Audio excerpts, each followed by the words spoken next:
Welcome back to Becoming You Again. I'm your host, Karen Nelson. I'm a certified divorce confidence coach, and this is the podcast where I teach you how to reconnect with yourself, create emotional resiliency, and live a truly independent life so you can have an even better life than when you were married. Hello, my fellow podcast listeners. I'm so happy to be back with you today, talking about all things divorce. I want to thank all of you who have been listening since the beginning. The podcast is growing, which I absolutely love because that means that I can help so many more women who are struggling with divorce. And I want to ask those of you who are listening and liking what you're hearing to please go and rate and review the podcast on whatever app you like to use. You can even do it right now while you're listening on your phone. The more ratings and reviews the podcast gets, the more the algorithm picks it up and puts it in front of more people, right? And suggests it to more people, and more women like you and me who really need this help in their lives will be able to have access to this podcast that they might not even know is here. All right, so thank you for doing that. I've been thinking about this topic that I'm talking about today a lot because I have many women come to me and ask, how do I get over all of this pain from my divorce? It's so heavy and it's so hard, and I just want to stop feeling terrible all the time. And so I wanted to talk with you today about how you can better heal from the pain of your divorce. Pain is inevitable as we live this human life. There is no getting out of or getting around feeling pain. But what I've learned is that not all types of pain are the same. And I'm going to talk more about that today. I want to start off by telling you a story of the two arrows. A man who is in a lot of pain and suffering because of life experiences that he's having goes to Buddha, and he asks him how he can stop feeling all the pain and suffering from everything that he has been going through. Buddha says, imagine you're walking through the forest and someone shoots you with an arrow. You feel the pain of the arrow and it hurts very bad. You take the arrow out and you do your best to heal and feel calm and peaceful again. And then suddenly a second arrow is shot and it hits you in the same place the first arrow hit.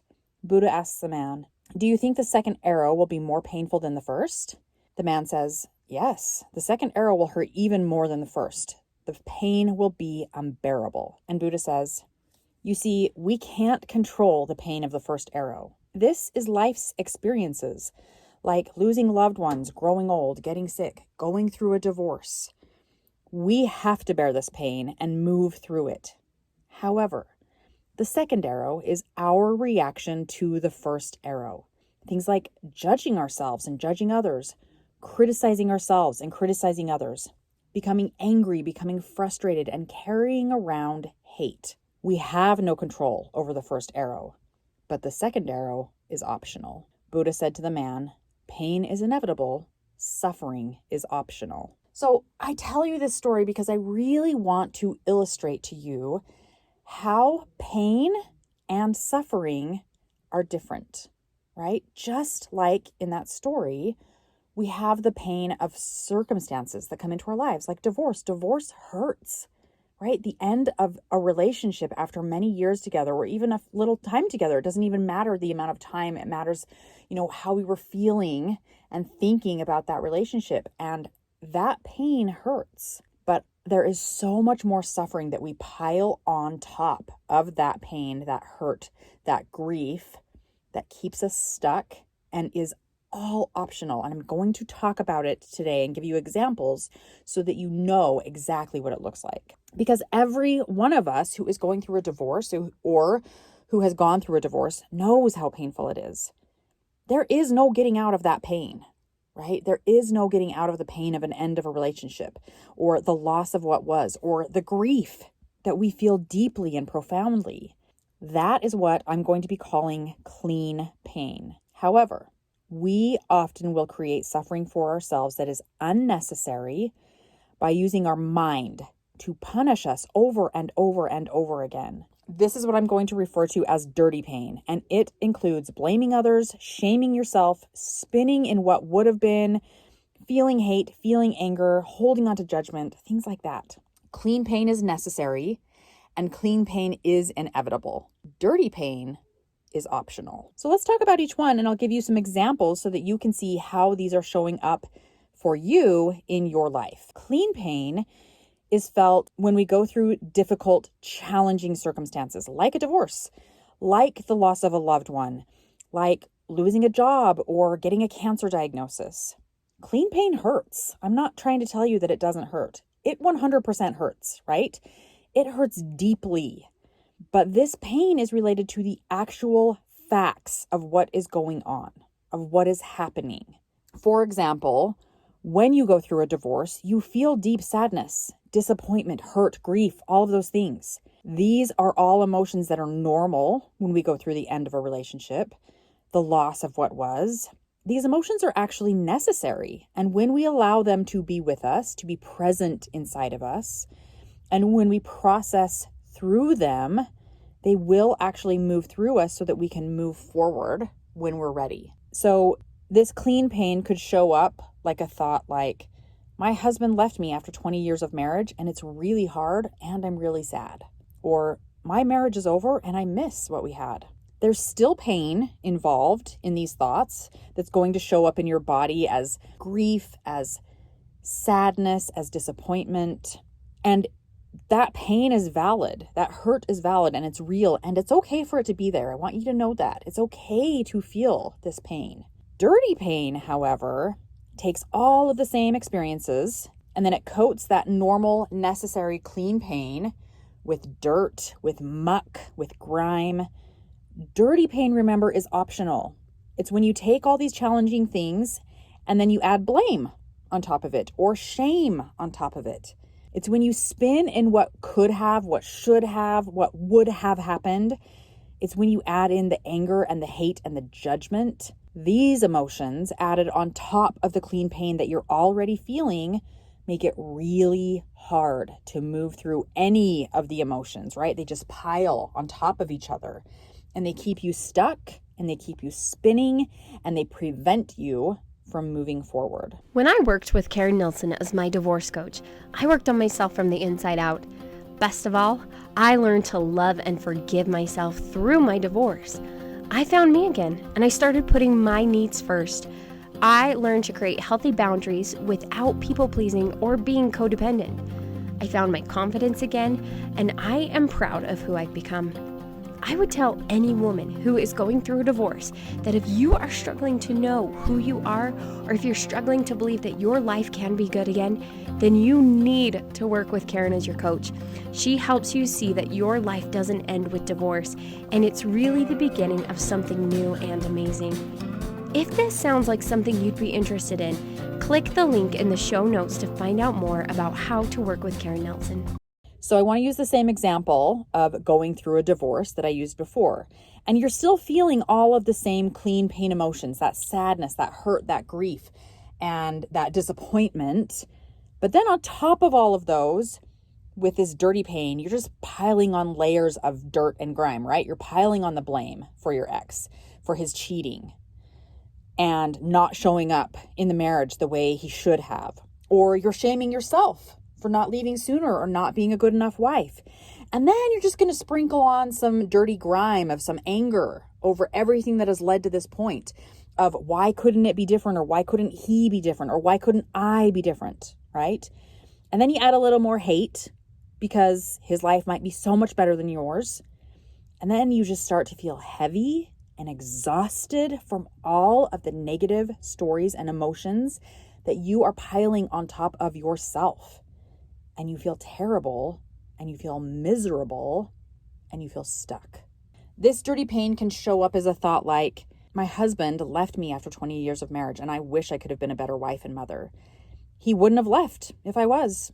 No one is ever going to love me again. I'm just not lovable. I'm just not good enough, and I'm just not wanted. Or, my marriage is over, and basically, my life is ruined, and he's out there dating and spending money and having so much fun. I hate him so much. I hope that you're seeing the difference here between the necessary clean pain and the optional, unnecessary dirty pain. All right, so now that we kind of have a good idea of what clean pain is and why it's necessary and what dirty pain is and why it's optional, the next step is to figure out, how do we clean up this thinking, right? How do we clean off the muck and the dirt and the grime of the dirty pain? If you've been listening to this podcast for a while, you might actually know what I'm going to say. It's going to be the first step, because the first step to any kind of change is, say it with me, if you know, awareness, right? You have to become conscious of the stories that you're telling yourself and the stories that you're telling the world, the stories that you're putting out into the world. Because we don't just say these things in our heads. We also tell them to our friends and neighbors and people in our Facebook groups and communities and the people we met at the grocery store about how hard our life is right now, right?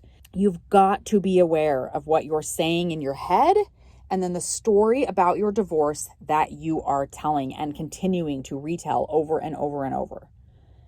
And then the next step, after you have that awareness, is to allow and honor that clean pain that you're feeling. It's okay that you're sad. It's okay that you're disappointed and that you're grieving. I'm not saying that you have to love feeling this way, okay? None of these feelings have to be your favorite thing ever. You don't have to love it. You don't have to like it. But giving yourself compassion as you open yourself up to these emotions is actually going to allow your mind and your body to heal the wounds so that you can create that peace and that calm that Buddha is talking about in the story. The next step after we honor that clean pain feeling is we want to start to reframe these miserable, painful stories that we're holding on to. And if you've never reframed a story before, it might seem a little bit tricky, but that's where me as a coach or another coach that you're working with or even a therapist can really help you take the story that isn't serving you and begin to reframe it and tell it in a different way. We're not changing any of the facts about the story. We're changing your perception of the story, okay? So I'm going to give you an example of this. You can kind of see how you can reframe a story. And I'm actually going to use my own divorce story. So here's the dirty pain version of my divorce story, okay? My ex ruined everything. We were married almost 20 years and he cheated on me, just threw me away. And threw away our life after 20 years, just like a piece of trash. And I don't know how I'll ever be able to be loved again. I'm 40 years old now. I have no idea how to live in this world without someone else. We were married when I was 19. I just really don't think I can do this on my own. I don't see how it's even possible for me to do this on my own. So that's my dirty pain story. Now, here is my story reframed, and this is the clean pain version. My marriage ended after 20 years together. I'm scared and I'm sad because we've been together since I was 19. But I also know that I've done a lot of scary, hard things over these last 20 years, and I've handled every single one of them. This could actually be the perfect opportunity for me to step up and see what I'm capable of. And it can still be scary and it can still be hard, but I know I can do scary and I know I can do hard.